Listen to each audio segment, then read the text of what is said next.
This episode is brought to you by Cole Haan. Produced in partnership with Cole Haan, we brought together the four hosts of Gimlet Media's Startup, Science Versus, The Nod, and Every Little Thing for a conversation about creativity, ambition, and making a mark on the podcast industry.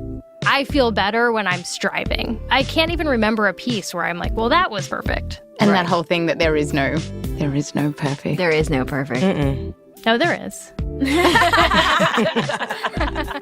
To hear this extraordinary conversation, produced in partnership with Cole Haan, go to extraordinariesonthemic.com. That's extraordinariesonthemic.com. From Gimlet, this is The Pitch. I'm Josh Muccio. Oh, let's hear your pitch rather than theirs. Come on. Yeah, seriously. Best deal ever. On this show, we venture into the world of startups, to a critical moment when aspiring entrepreneurs put it all on the line and pitch investors for funding. My passion is making that great coffee really easy and fun and accessible to as many people as I possibly can. You can have the most incredible product, but if you don't know how to talk about it, if it doesn't have a brand identity, okay, you're going to have a problem accelerating it. Today, we hear from two co-founders who think they have figured out the secret to making premium instant coffee. Now, can they get investors to put their bucks behind their beans?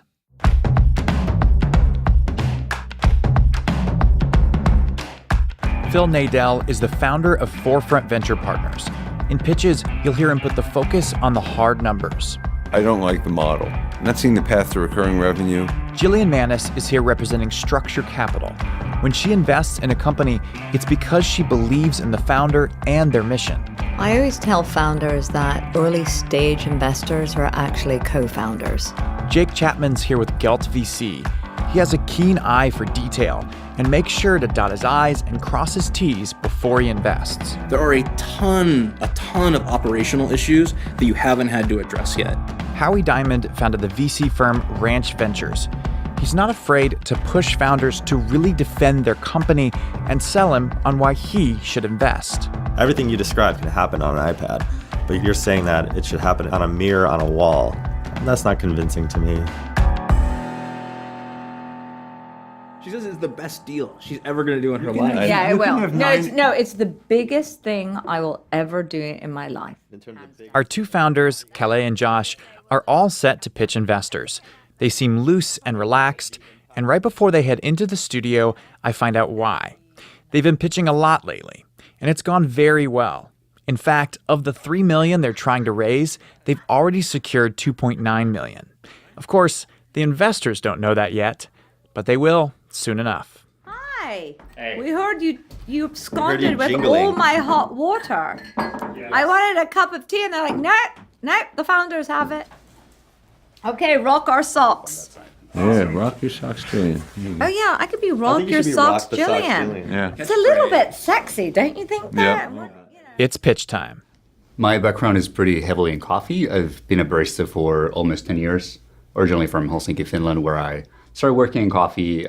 This is Calais Fries, the co-founder of Sudden Coffee. I'm two-time Finnish barista champion, and I was ranked as a ninth best. Two-time what? Two-time Finnish barista champion. Barista. Yeah. Barista. You have barista, Coffee making championship? champion. Right. Yes. Calais got the title of coffee-making champion by making the best-tasting coffee in a competition where he had to make 12 drinks, 4 espressos, 4 cappuccinos, and 4 signature drinks, all within a 15-minute period. But for Calais, coffee making is not just about winning awards. And to me, what I love coffee is that it's a really concrete way of making somebody's day better by serving them a great cup of coffee. And my passion is making that great coffee really easy and fun and accessible to as many people as I possibly can. Calais is not just any barista. He is really particular about his coffee. And he knows most people don't know how to brew it the right way. So he had an idea. He'll sell instant coffee, where all anyone has to do is add water, and voila, they've got the perfect cup of coffee. So Sudden Coffee is instant coffee that you'll actually want to drink. Once Calais had his idea for Sudden Coffee, he headed to San Francisco in search of a business partner. So I'm Josh. I'm the CEO of Sudden Coffee. So Josh, Calais is a admittedly a coffee ninja. What's your background? Yeah, so I guess I'm sort of... Are you a coffee champion? Yeah, I'm the 10th best. Actually. You are? Yeah. Are you? Trying to catch up no, to I'm him. not. Okay. Come on. Joshua Zloof is the business side of Sudden Coffee. Previously, he was a consultant at McKinsey doing supply chain. Then he went to Groupon, and then another food startup. Yeah, so my background is half operations, half tech. And so for me, it's, I'm really passionate about how you can deliver really awesome offline experiences using technology. So Calais and Josh joined forces, and they were all set to start selling instant coffee. But I know what you're thinking. Doesn't instant coffee taste really bad? Fundamentally, instant coffee is liquid coffee that's dehydrated. Right. And it's been around for a long time, and everybody knows it's not great, right? And how it works is that the huge companies that make it so far get basically the cheapest, crappiest coffee around, roast it very dark, and then they extract it at very high temperature and pressure, actually twice, so that you get 3 times as much stuff out of the beans as you would normally get when you brew the coffee. Then that liquid, which is like really woody and bitter, is boiled down and sprayed with hot air. So you get rid of anything delicious that might be left in there. So you have a lot of this powder for very cheap, but it doesn't taste great. Basically, we've all gotten accustomed to bad instant coffee because it's always made as cheaply as possible. But Calais figures out how to dehydrate high-quality coffee into a powder that is way better tasting. And that turned out to be Sudden Coffee. And so tell us about the process. Did you develop the process? Yeah, is this a patented process? It's proprietary. It's a trade So it's not secret. patent. It's not patented currently. There's no patent around it. There's no defensibility, really. Well, I don't think that having no patent means that there's no defensibility. What Calais means is that his process of making instant coffee is what's special. They don't need a patent because they have a process that's a trade secret. Kind of like how KFC doesn't have a patent on their fried chicken. They just have a secret recipe. Once they developed this secret process of scalably producing their instant coffee, Calais and Josh were ready to launch Sudden Coffee. And we're now at the point where we're trying to raise a $3 million round to really help us get to the next level of scale, both from a capacity standpoint but mostly from a marketing standpoint. Yeah, who wants coffee, by the way? So I don't drink coffee. I don't The either. funny thing is, I don't drink some. coffee, but I used to drink coffee. So I figure I'll take a sip because I used to love coffee. Okay. So this is not going to kill me. I'll take a sip. Only one of our investors actually drinks coffee. This is not great news for our founders who are trying to sell them on how good Sudden Coffee is. Nonetheless, they proceed undaunted, with Josh pulling tubes of Sudden Coffee out of a box. He pulls off the lids, empties the powder into a couple of mugs, and adds hot water. Then he hands them out to Jake and Jillian, the only investors who volunteered to try the product. The question for me is to you guys, how did it taste? Normally I drink coffee with some cream and some sugar. right. And this is just black, and it's actually not bitter at all. Like it's really it's not drinkable. Yeah. And it's not a lot of instant coffees are like Keurig coffee, which I guess is not instant, sort of instant. It's pretty watery, really light. This is definitely a better product. Like it has, it's more full flavor. Does it taste like what you get at Starbucks? I think Starbucks coffee is atrocious. I think their brewed coffee is atrocious. So this is better than Starbucks? Better than Starbucks. This is. Yeah, the brewed coffee is better than Starbucks. And the other stuff at Starbucks is delicious, but it's because they put all the other stuff in it, right? Yeah. It's good. It's not as good as like a great cup of coffee at Phil's would be, I think, or Blue Bottle. Okay, so according to Jake, Sudden Coffee is better than Starbucks. And if you've driven down a street, any street lately, you probably know Starbucks has a pretty impressive market share. Could Sudden Coffee be the Starbucks of instant coffee? How big was the instant coffee market? 35 billion In the US or global? worldwide. Didn't I hear that, actually the US is the lowest market for instant coffee? That's correct, but we're not targeting the people who drink instant coffee. We're targeting people who go to Blue Bottle and who kind of realize that they first of all are willing to pay several dollars for a cup of coffee. Right, so where do you fit in that model? I'm just confused. Where does instant coffee fit in that model? Is it for that Is that the target demographic? Like, who are you really targeting? I mean, I think ultimately we're creating another alternative way of drinking good coffee. So it's not meant to replace going out to a coffee shop when you have a chance to do that. It's not meant to brew coffee at home. And like most people we talk with drink 2 cups of coffee a day. And the first one is very kind of entrenched in their morning routine, and it's about getting caffeine. It's about sort of the ritual that gets your morning going. And then the second cup, more often people have problem with that. If you're stuck at work and you only have capsule coffee that doesn't taste great, we can help you drink good coffee when you're there, when you're traveling. You've been selling since when? January. It's January. January 2016. How are you selling it? It's online only as subscriptions. How much is a subscription? So currently it's $2.50 a cup. Okay. Basically, the whole value proposition that I had in mind when we started working on this is making a cup of coffee that is as good as you can get at cafes. I mean, realistically, it's never going to be better than the best freshly brewed coffee, but it's already better than 90% of what I get in good cafes. So you're going to have a great cup of coffee for half the price what you would pay at a coffee shop, and you're going to have it anywhere. How much sales have you generated since January? So we've done about 100K since January. We're at 20K recurring. How many subscribers is that?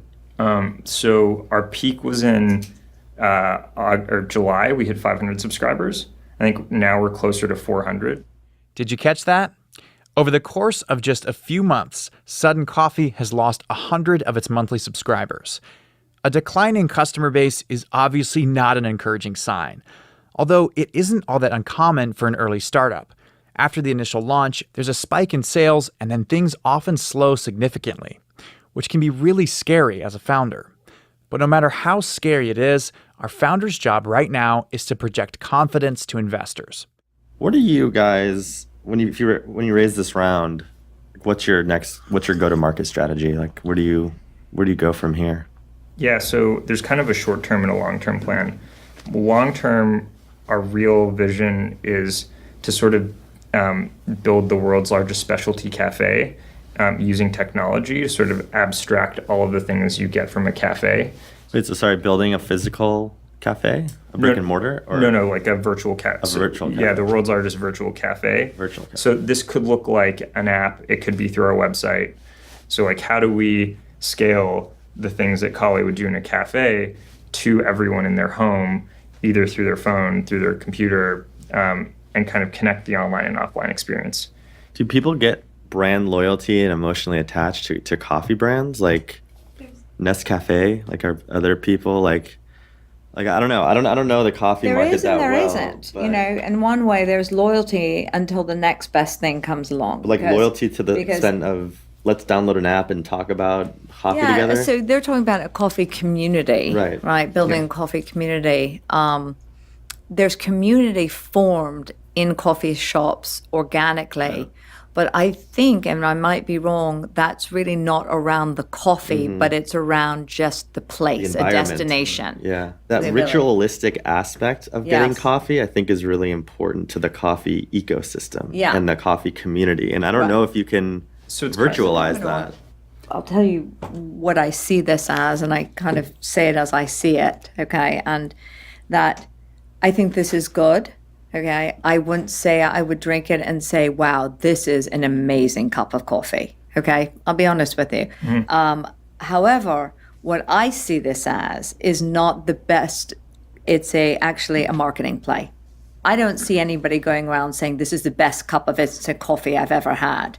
But but it's getting people to accept it as the best instant coffee they've ever had because it has the authority, one of the leading authorities behind it saying, I use a special process, I'm this and that. And when you tell people that, you can romance it. You can romance it. Yeah, to extend on that, I was actually thinking along the same lines to roll this out. Have you guys thought about doing like a crowdfunding campaign?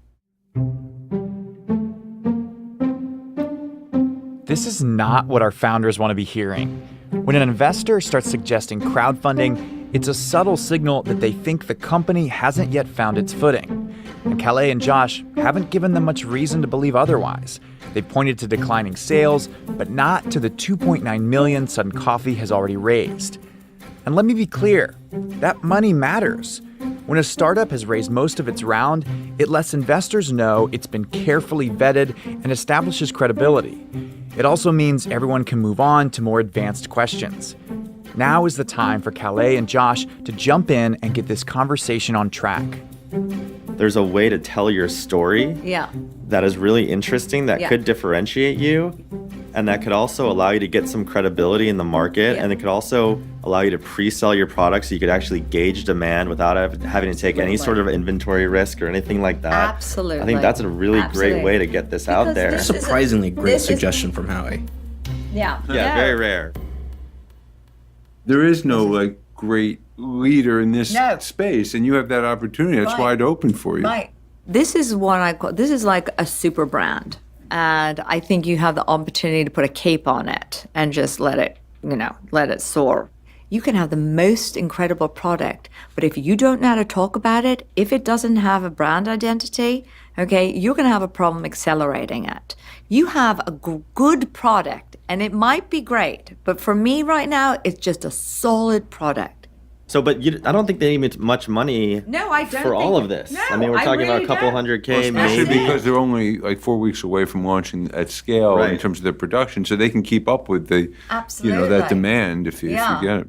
I have to say, at this point, I'm sitting in the control booth listening to this pitch, thinking, Calais, Josh, take control and tell the investors how much money you've already raised. But I think you need to tell your story, at scale. Tell your story to the masses, and you have a platform now to do that. I guess and we keep debating this internally. And by the way, we should come back to we have fundraising news that we should disclose at the end. But they've already raised 2.7. And they're only up to a couple hundred. But we keep coming to this debate internally about should we do a crowdfunding campaign? And Kale's always been pushing hard that we should do a crowdfunding campaign. And my question is always, at the end of the day, we're still going to have a problem driving impressions to the campaign. No, you're going to tell us that you've raised $2.7 million from Sequoia. Give us the reveal.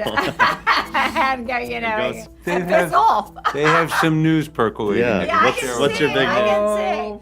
Percolating. Oh, boy. Tell us what's been brewing. Tell us what's been brewing. Tell us it's been brewing. Oh, bother. We purposely left room on the round, but we... What, 100? Yeah, there's 100 left on the... No, really? How much is left on the round? Yeah.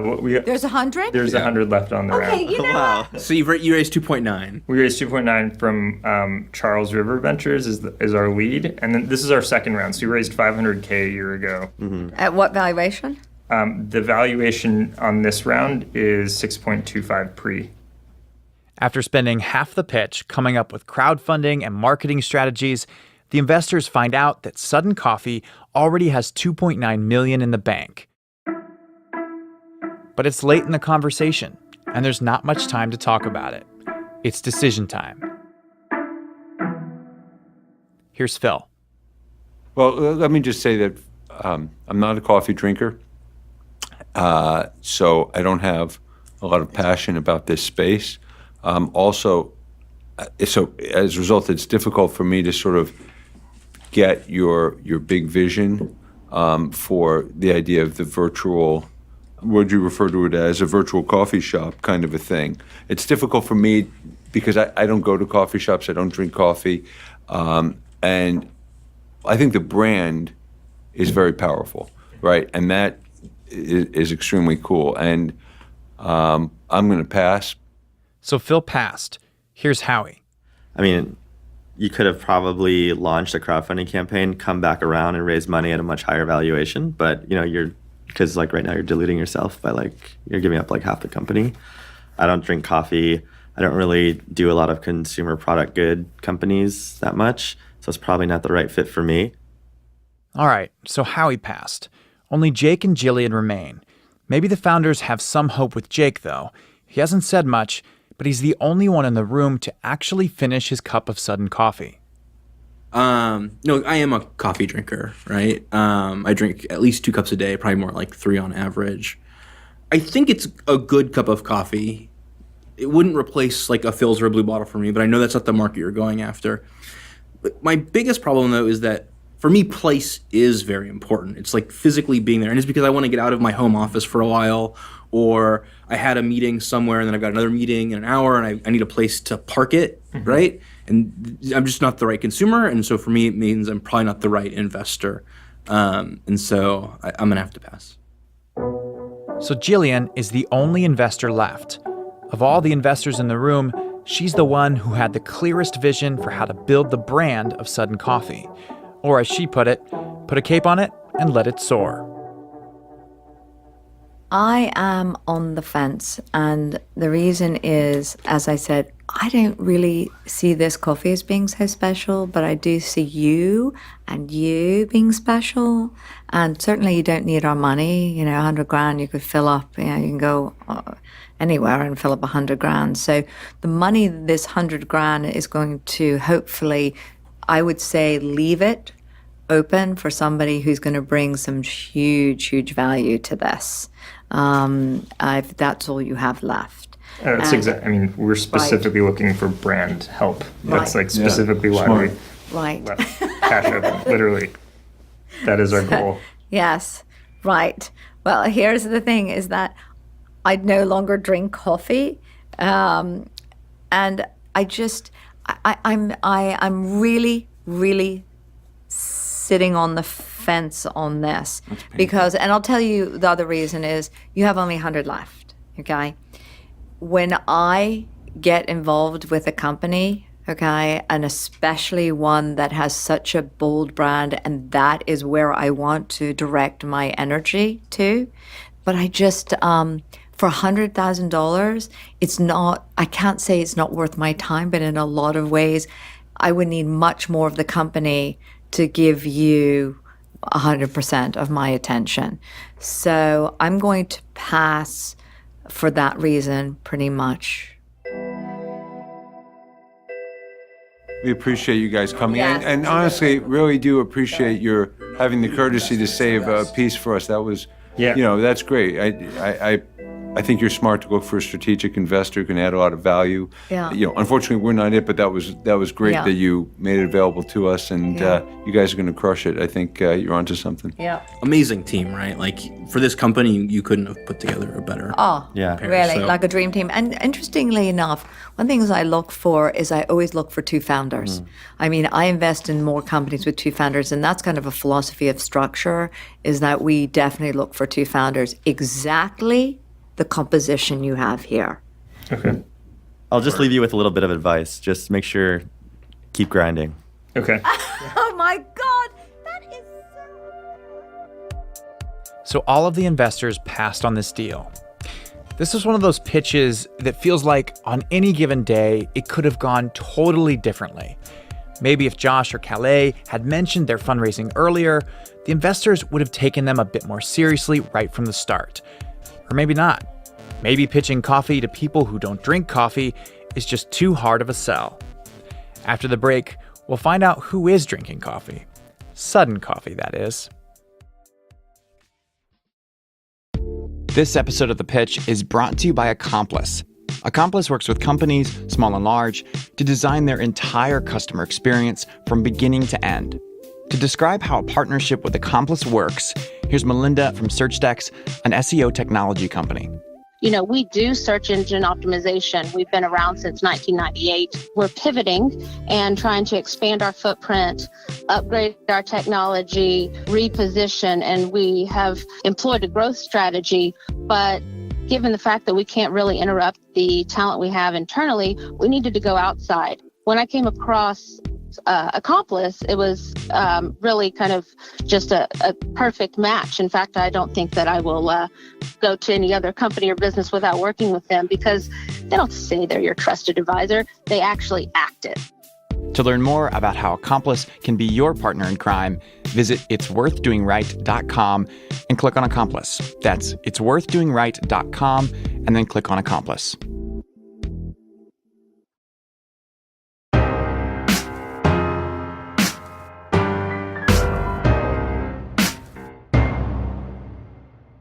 Hey, Josh. Hey, how's it going? Welcome back to The Pitch. Almost 10 months after this recording, I got Josh on the phone and found out a lot has happened since we last met. It's been almost a year since you came on the show. So much has to have happened. But first, I kind of want to just like revisit what happened in the room from your perspective. What do you remember about the pitch, being in the room with Calais and pitching to 4 investors? I think that one of the biggest things that stands out was realizing that none of the investors drank coffee, or only like one of them drank coffee, and we were like, okay, this is going to be tough. Surprise, surprise. I mean, this is even when we have we're pitching vendors who want to buy, and we talk to the purchasing guy, and we walk into the meeting, and they're like, yeah, I don't really drink coffee, but I like the smell, and we're just like, okay, this is over. This is over. This is a waste of my time. Yeah, so a little bit of that. Obviously, I think the standout moment of that pitch was me not being upfront early enough about the allocation left in the round. So that was fun. They kept telling you to raise some crowdfunding, and you were like, we've already raised most of our round. Right. Yeah. Like I remember trying to hand gesture, just point to get in there. Which is like a nervous tick I have, and I just couldn't couldn't get their attention and be like, okay, guys, hold on, let's come back to it. It's one of these ideas are just building off of each other. So I think one investor talked, another one was like, yeah, that's a really good idea, and you should do this, this, and this, and another person was like, and that turned into this kind of brainstorming, and the energy in the room got really amped about doing crowdfunding. And then when it finally came back to me, it was like, yeah, so, I agree with the group. I think you should really skip raising around and go for crowdfunding. And I was like, okay, let me reorient a little bit. Now that we've all come to that conclusion, that's never going to happen. Right, exactly. Yeah. So let's talk about, since you came on the pitch, what's happened in your business? It's been a year. Yep. What's happened since then? It's been super interesting. So when we started the business, we were targeting sort of like the millennial male coffee drinker. These are people who go to Blue Bottle. We were going after them. And we spent, 4 months, and this was through Y Combinator, trying to go after them again and again. And finally, our chairwoman, Katerina Fake, was like, hey, you guys got to go through your customers one at a time on Facebook, ignore everyone who has not been with you for 4 months, filter out San Francisco and New York, because those markets are going to be influenced by your social networks. Oh, that's great. And see who your customers are. Go really deep in customer research and realized, hey, our customers are actually 35 to 55. They live outside of cities. They tend to live in suburbs. They have big houses. They're well educated. A lot of them are doctors, professors, et cetera, but they live, in a suburb of Nashville, for example. And that was an entirely different segment that we were going for. And, it all of a sudden made a ton of sense. These are folks who probably, their alternatives are Starbucks or Dunkin' Donuts. Yeah. They don't have a specialty cafe around them. They have to drive to get there. And so it sounds like in the beginning, you guys were targeting yourselves. Exactly. This happened how long after you came on our show? So when did you have this realization? Yeah, so this happened in April, and then we haven't really, so since then we were like, okay, now we have to use an entirely different marketing approach. So part of it's telling the user story, where you show the routine of a potential customer, like a doctor, and they get this package in the mail, and they make their coffee in the morning, and then they go do their job, and then they go do their hobby, and the coffee fit into their day as an awesome moment, but they also have other interests and they do other things. There was something else I needed to ask Josh. When we were emailing to set up this call, he happened to mention that Calais, the award-winning barista / co-founder of Sudden Coffee, was no longer working full-time with the company. So Calais, was he just not on board with this new focus? Was he tired of working on Sudden Coffee? Why? What happened? I think it got down to the point where we were to shift this marketing strategy. It was just an entirely different skill set, and I think it was also got to be a slog of doing the same thing over and over again. And I think Kale is an amazing inventor type. He loves coming up with new ideas, creating new innovations in coffee. And so we were shifting where, we kind of figured that part out, and we didn't have the capacity to focus on, a bunch of new different flavors in coffee just yet. And so it kind of made sense to say, hey, take a break, take a break from this. He's still a founder. I saw him just last night, actually. So he's still involved. I think, for him personally, I think he wanted to, explore different things and take a break and have some fun for a little bit. This is the exciting thing about meeting founders as they're growing their companies, watching them discover what they've actually built. Often, they start out like Sudden Coffee, trying to sell something to a customer exactly like themselves. And they're kind of stuck in that mentality. And then you come back nearly a year later, and they've made some serious adjustments. They've got a way more nuanced vision of their company, and then the fun is just getting started. It feels like we're about to just bring something to the world that will bring a lot of joy. Coffee and joy, they do go hand in hand. Coffee and joy. And energy. Our new tagline. Coffee and joy. There you go. Josh wasn't ready to announce his company's subscriber numbers just yet, but he did share this. As of spring 2017, they've sold over 100,000 cups of Sudden Coffee. To hear scenes from next week's episode, stay tuned till after the credits. Want to share your thoughts? Send us an email at thepitch@gimletmedia.com. Want to hear our thoughts? Subscribe to our brand new email newsletter and get behind the scenes stuff at thepitch.show/email.